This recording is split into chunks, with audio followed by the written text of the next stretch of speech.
Yeah, I think it's a very relevant question, but the problem with any answer I give, I might be dabbling into the internal mechanisms of Biola and Talbot, so I'd be careful of that. But let me give you an example of a situation I was involved in another academic institution where a professor was anguishing because of the process of tenure.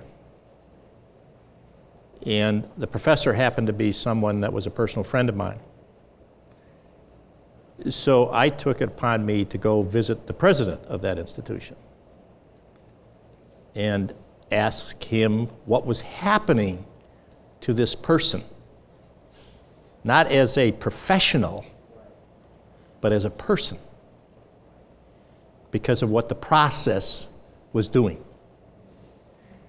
And he said, "That really isn't my business. He's a professional."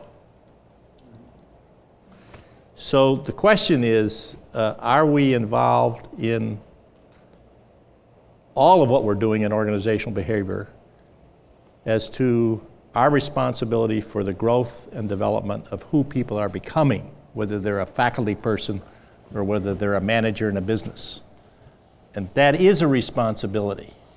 Max Dupree refers to it in his discussion about leadership as a responsibility of leadership that creates a posture of indebtedness to the people you're leading. And one of the things we did in Service Master to encourage people that were promoted to leadership to recognize this indebtedness is that when they received a certain significant promotion in leadership, they were given an opportunity to buy some more Service Master stock. Not an option, but to buy it. And this one promotion that I was involved with a senior executive, he thanked me very much for the promotion. It meant a relocation. His family was all set to move. But he said, I've talked to my wife about it. I don't think we're going to buy any more stock. And I said, well, can we sit down and talk about it? So we had a breakfast meeting, and he said, well, this isn't the right time. We're probably going to have to borrow some money to buy the stock, and it just isn't the right time. We don't feel good about it. And I said, well, since you've opened up the subject of your balance sheet, maybe we can just put your balance sheet on this napkin. So I just draw the T account. And he wasn't too sure whether that was a good thing to do, but we started listing his assets. And, he had a house, he had a car, 2 cars, he had a boat, and he had some Service Master stock, and he had a bank account. And then on the other side, he had the mortgage on his house, and then he had his net worth.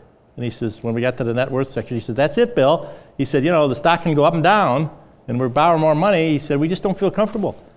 And so I said, well, why haven't you put all your debts on the balance sheet? He says, Bill, I've been honest with you. I said, how many people are in this unit that you're going to take responsibility for? And he said, well, I think there's about 800.